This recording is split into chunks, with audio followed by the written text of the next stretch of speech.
When I was 13, I started sleeping with a hoodie tied tight over my head. Not because I was cold, not because I was scared. Just a habit, a way to block everything out, light, sound, thought, total blackout. I wasn't afraid of the dark then. I'm not now either. But maybe I should have been.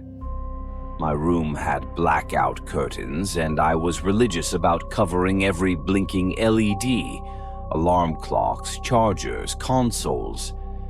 I even slipped a sock over the smoke detector light. A tiny red dot that I couldn't stand. One pinprick of color in a world I worked so hard to turn completely black. There was one exception. My alarm clock. Bright red numbers, not overly luminous but visible. I kept it across the room by design, on the bookshelf by the door. The logic was simple. If I had to get up and cross the room to turn off the alarm, I'd be less likely to fall back asleep. I had to shift my sleeping position a bit, feet flat, legs parted slightly, just to see the numbers. It became a kind of ritual. Open eyes, check clock, go back to sleep. It worked for years, until it didn't. By the time I was 15, I was playing soccer, dating sporadically, acing school, and getting into old horror movies. Life was stable. Then came a January storm that dropped ice like shrapnel and knocked out our power for a full day. I had ignored the low battery warning on the clock for weeks, so that night, the red numbers blinked 12:00 over and over until the thing finally died. The next morning, I overslept. Mom's knock and a flood of hallway light got me moving. Nothing unusual. Still, I replaced the batteries that afternoon. Should have been the end of it. But the next storm brought something different. It was late February. I remember the date because it was the night after my math final. I'd been up studying late and crashed hard. I woke up in the middle of the night to thunder that made the walls creak, opened my eyes, shifted my feet. Nothing. No red numbers. Just darkness, deep and unrelenting. The kind that presses into your eyes. At first, I assumed the batteries had failed, but I felt air moving from the ceiling fan. Steady. The power was on. So why couldn't I see the clock? I lay there, telling myself it was nothing. Maybe the angle had changed. Maybe the curtain had come loose and was casting a shadow. But the next day, the clock was still there. Battery strong. Position unchanged. Still, I did nothing. I didn't move it. I didn't mention it. I told myself the fan had thrown off my sense of direction. That maybe I just hadn't looked hard enough. That lie worked for a while. Until the last week of school that year. Another storm rolled in. Violent, unforgiving. Thunder cracked and I woke instantly. My eyes opened wide. I shifted my feet, no glow. This time I sat up. No light, no clock, no outline of furniture. Only the sound of the fan cutting through the air, letting me know the power was still there. And a feeling, a presence, at the end of the bed. A shape I couldn't see, but could feel. I lay back down slowly, heart thudding. I waited. I told myself if I stayed still, if I didn't move or open my eyes during the lightning flashes, it couldn't be real. I didn't sleep. At dawn, my alarm blared. The red numbers were back, cheerful and punctual. I hit snooze without looking at them. That summer, I moved the clock to my nightstand, turned it away from me. The hoodie stayed. Darkness returned. I tried to forget. I did forget. For a long time, almost 20 years. Now I'm 34, married, 2 kids. We live in a small house on a cul-de-sac, the kind of place you pick for safety, not charm. My oldest, Sam, just turned 7, fearless, curious, a lot like me, until 2 nights ago. "Dad," he said, nudging me awake, "there's a red light in my room." I blinked, disoriented. "Red light?" "Yeah, like a clock. But I don't have a clock." He didn't. We'd taken all the electronics out of his room last year after a phase where he kept staying up late, playing with his tablet under the covers. I walked him back, expecting a battery toy or some long-lost gadget blinking to life. But there was nothing. Just a pitch-black room. "What light?" I asked, standing there. He shrugged. "It went away." I chalked it up to sleep fuzz, stayed with him until he fell asleep again. Next morning I asked if he remembered anything. He nodded. "It was red and small," he said, "but then it got bigger." I asked what he meant.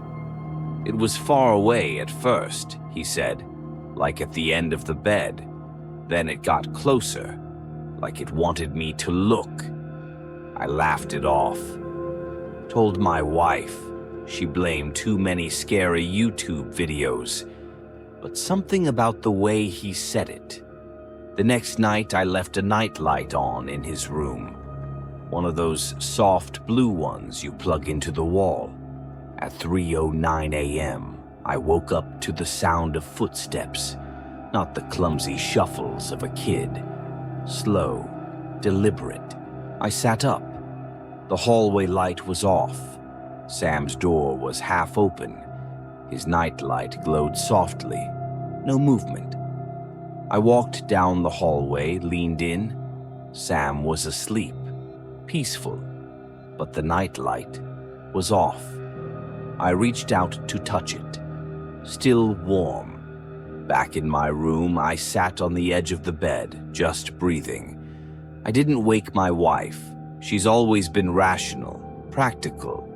She'd tell me I'm tired, overworked. Maybe I am.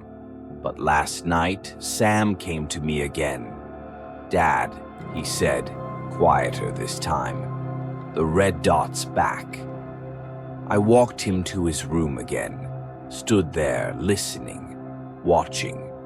And then I saw it, a flicker, small, at the foot of his bed, like a digital clock. Just for a second, then gone. I didn't say anything, just laid down with him until morning. Over cereal, he asked, "Do you remember your red dot, Dad?" I froze. "What? You had one too, right? You told me. In your room, when you were little." "I never told you that." He paused. "Oh, maybe he told me." I didn't send him to school that day. Instead, I pulled out my old alarm clock from a box in the garage. Dusty. Dead. I popped in fresh batteries. The red glow lit up instantly. 12 o'clock. I placed it on my desk, far from the bed, just like old times. Curtains drawn, hoodie on, waiting. The glow flickered around 3 a.m. Just a quick pulse. Like it blinked. I sat up, opened my eyes. The clock was off. Again, fan on, power intact. And someone was standing there. I couldn't see him, but he was there. I knew it. Closer than ever. The red dot wasn't the clock. It was his eye, the left one. It glowed, barely, like the LED dot I used to block with tape. He stood motionless. I didn't move. I didn't speak. I didn't breathe. Eventually, I fell asleep out of exhaustion. At dawn, the glow returned. 6:30 a.m., blinking faithfully. I haven't said anything to Sam, or my wife. But tonight I'm moving his bed into our room, temporarily. That's what I told her. She thinks he's scared. Maybe he is. But I'm not. Not anymore.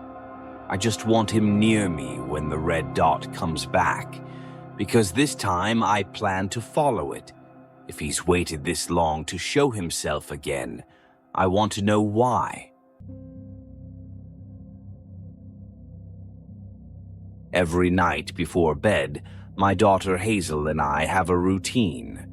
Step 1, wrestle the tablet from her sticky fingers and pretend she doesn't scream like she's being exorcised. Step 2, brush her hair while she complains it's too tuggy. Step 3, climb into her little twin bed and read The Very Quiet Cricket, even though we've both memorized it word for word.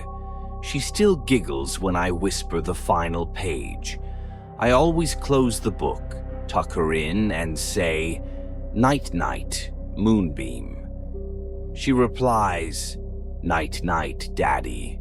Dream safe." It's been that way for 2 years now, without fail. A tiny bubble of peace, a little raft we share, floating above the day's chaos. I would have done it forever. Then 3 nights ago, it changed. I tucked her in, like always. "Night-night, Moonbeam." She didn't answer. I leaned down. "Hazel?" Still nothing. Just a weird little smile. "You okay?" She finally whispered. "Don't say that anymore." "What? Why?" She rolled to face the wall. "Because he says it too now." The air in her room felt suddenly thick, like breathing through syrup. "Who says it too?" Hazel didn't answer. I crouched down beside her. Her eyes were closed, already asleep, or pretending to be. I didn't press. I figured it was some nightmare she couldn't shake, maybe some cartoon garbage she'd seen without me noticing. But it stuck with me, the way she said it, because he says it too now. That night, I barely slept. I kept imagining some stranger lurking in her closet, crouched in the dark, echoing my voice. The idea dug into my brain and festered. The next day, I picked her up early from school. "Hey," I asked as casually as I could, "who's he?" She blinked at me. "Who?" "The one who says night-night, Moonbeam." "Oh, the thin man," she said. My blood ran cold. "What man?" Hazel pointed to her temple. "Not outside, just here. He crawled in through the song." "What song?" She looked at me like I was the weird one. "The one in the wires." That night, I didn't let her go to bed with the tablet.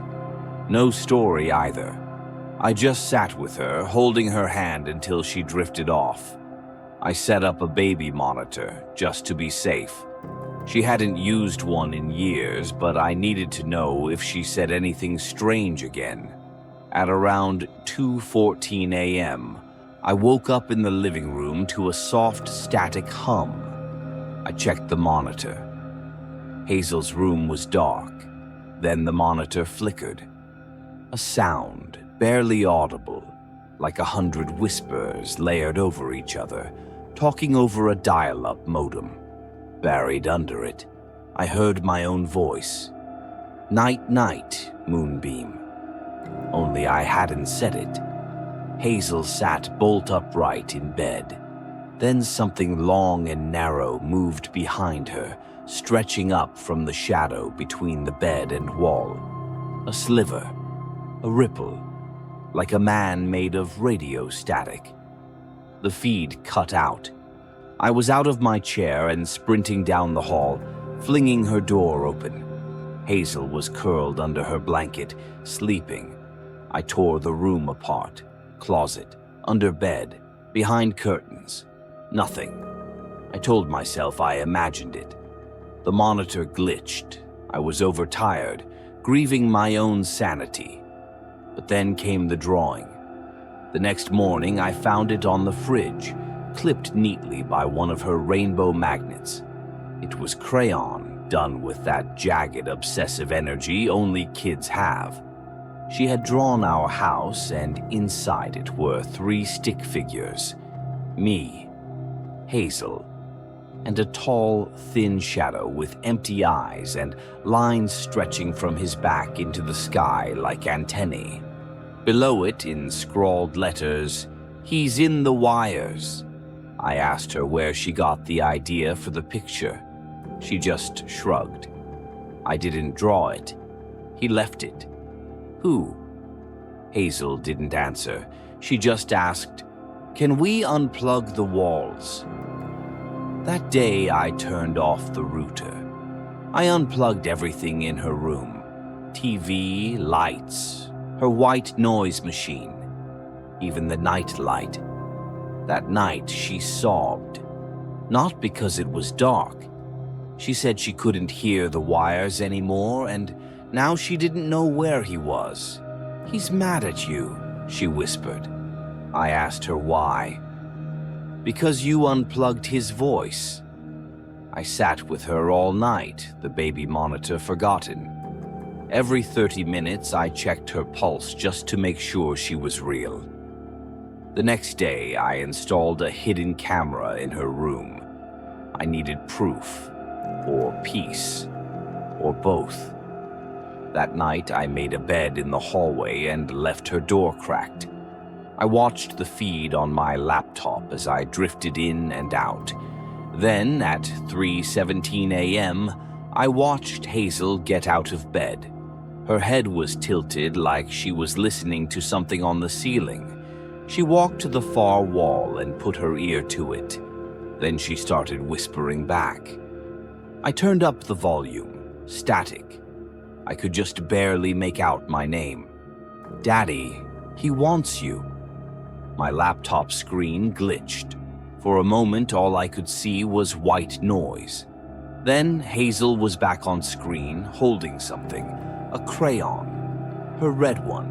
She began to draw directly onto the wall, over and over, circles, eyes, lines reaching to the ceiling, and a phrase, "Join the buzz." I ran into her room. She was asleep again. The wall was clean, no drawing, no red crayon, nothing in her hands. But the next morning, there it was again, this time on the bathroom mirror. The same phrase, in something that looked like blood. "Join the buzz," Hazel claimed. She never left her bed. I believed her.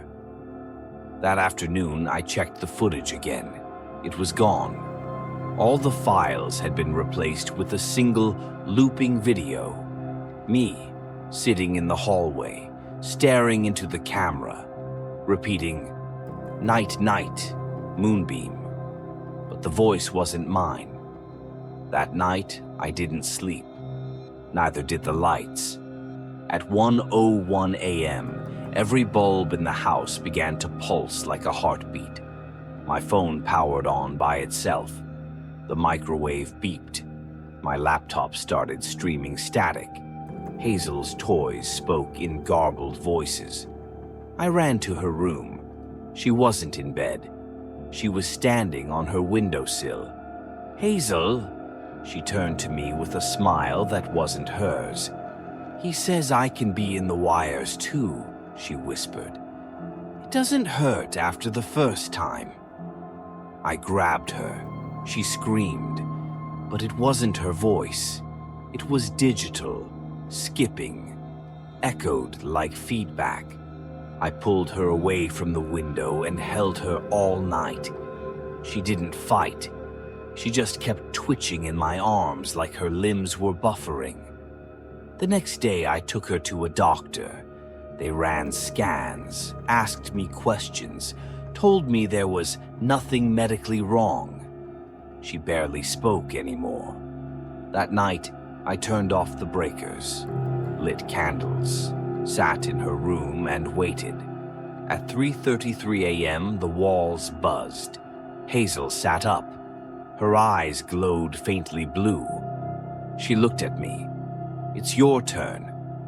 I felt the house tilt, not physically, but perceptually, like the angles had changed, like something was watching from the lines in the drywall. Then I heard it, a low hum, modulating, deep. It said, "Join," and Hazel said, "Please, Daddy." She held up a crayon. I took it. We drew together for hours, circles, lines, sigils I didn't recognize. When the sun rose, Hazel was asleep in my lap, and on the wall, a door, childlike, crayon. But it felt real. I touched it, it hummed. The thin man was smiling. Later, I'm still here. Hazel laughs more now. She says the buzz is quiet when I'm around. She says the thin man is happy I listen. Every night we draw the door again. Every morning it fades. I don't sleep anymore. I stream. If you find this, don't plug in. Don't say the phrase. And whatever you do, don't let your kids draw with red crayon. Not unless you're ready to dream safe. I still watch her Snap story. It's old, archived, from a year ago, the last one she ever posted. Just 6 seconds long, she's laughing. That bright, half-snort laugh she'd tried to hide behind her hand when she found something too funny. Her eyes squint shut, the sun's behind her head, and there's someone just off-frame making a dumb face, probably me. "Lena, you look like a gremlin," I'd said, and she'd laughed. That laugh. I watch it every night. Her name was Lena Morales, 17th honors student, captain of the girls' robotics team, artist, full ride dreams to Carnegie Mellon, and my best friend. That part people forget. They think it's weirder than it was, like I had a crush or a secret obsession, but it wasn't like that. We were just close. She could talk to me about everything. She didn't have to pretend around me. We'd hang out in her garage and solder wires while blasting old emo playlists. She called me Zed, short for Ezra, and I called her Gremlin. We didn't do drama. We didn't do romance. Until that last week. She disappeared on November 19th, 2022. Her mom said Lena was going to the art studio to finish a portfolio project. She never showed up. Her car was found 3 days later, parked in a church lot across town, doors locked, keys inside. No fingerprints, no camera footage, nothing. The search lasted weeks.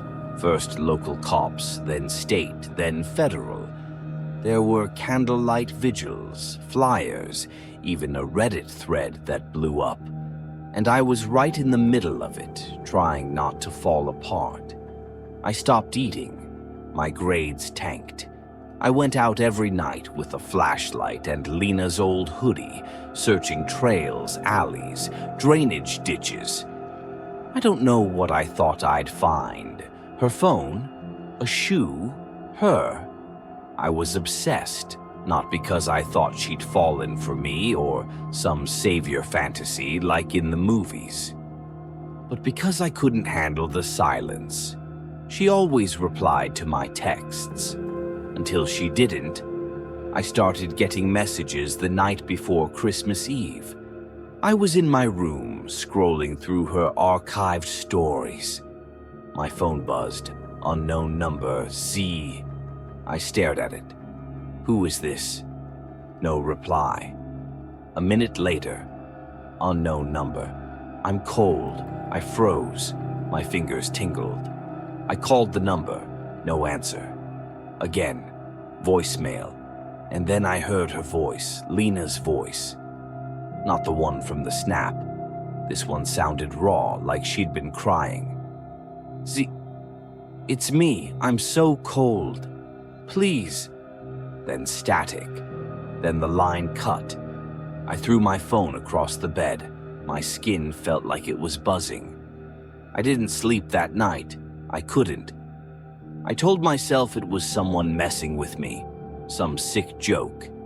But nobody had her voice. Nobody knew her like I did. The next day, I got another message. Unknown number. Why didn't you answer me? Lena? Nothing. I texted, "Where are you?" Then my phone rang. I answered instantly. The call was quiet, except for breathing. Slow, shallow. "Lena," a whisper. "I'm here. I never left." "Where? Tell me where you are." Silence, then, "Come find me." Like you promised. The line went dead. I didn't tell anyone. I don't know why. Fear, maybe, or guilt. Part of me thought I was going insane. Another part believed this was my chance to make things right. So I went back through every place we'd ever gone. Park trails, abandoned mills, the old grain silo where she took those creepy film photos. Nothing. Until Christmas morning when I remembered something. Back in September, Lena and I were exploring the outskirts of Pine Hollow Nature Reserve. It's off limits, old quarry pits, unstable ground.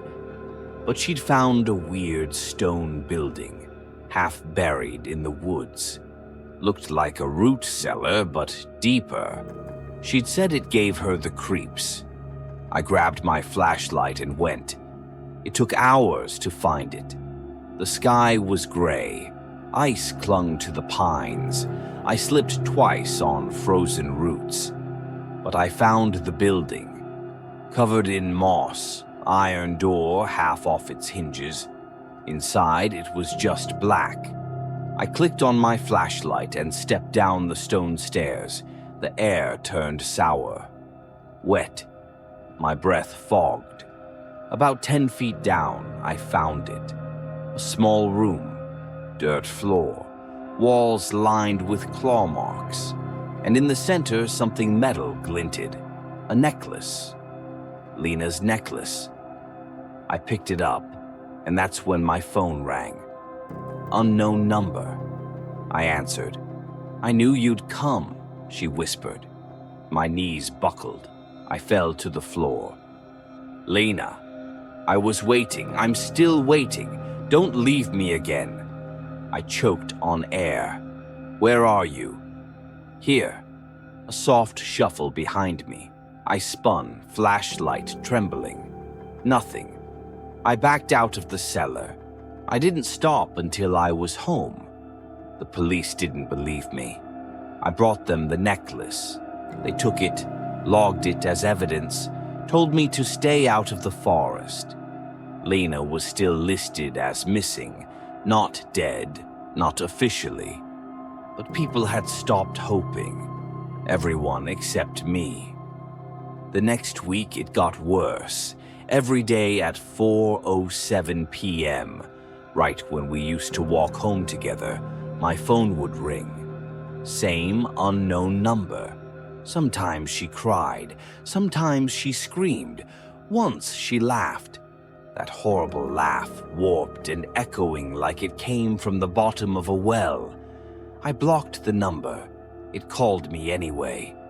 New Year's Eve, I got the final message. Unknown. Number. You left me. He found me. He wears my skin now. Will you wear yours? I didn't respond. But that night I had the dream. I was in the cellar again, only now it was full of water.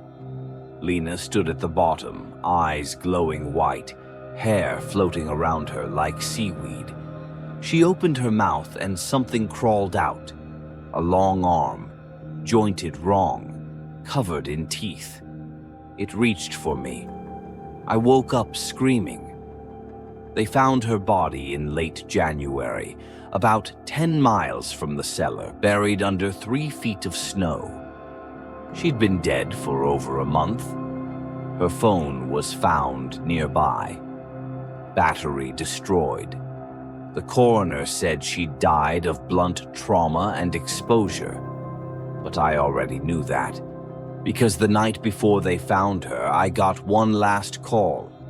She didn't speak this time, just breathed, and then the voice changed. Not hers, his, low, gravelly, like it came from beneath the earth. She didn't scream long. I dropped my phone. It's been almost a year. Therapists say I imagined most of it. My brain trying to make sense of grief. I tell them what they want to hear. But I don't go near Pine Hollow. I don't answer calls from unknown numbers. And I never sleep with the lights off. Because I still see her sometimes, in reflections, in windows, in the space between dream and waking. She wears her hoodie, and something else wears her smile. She laughs, that same laugh.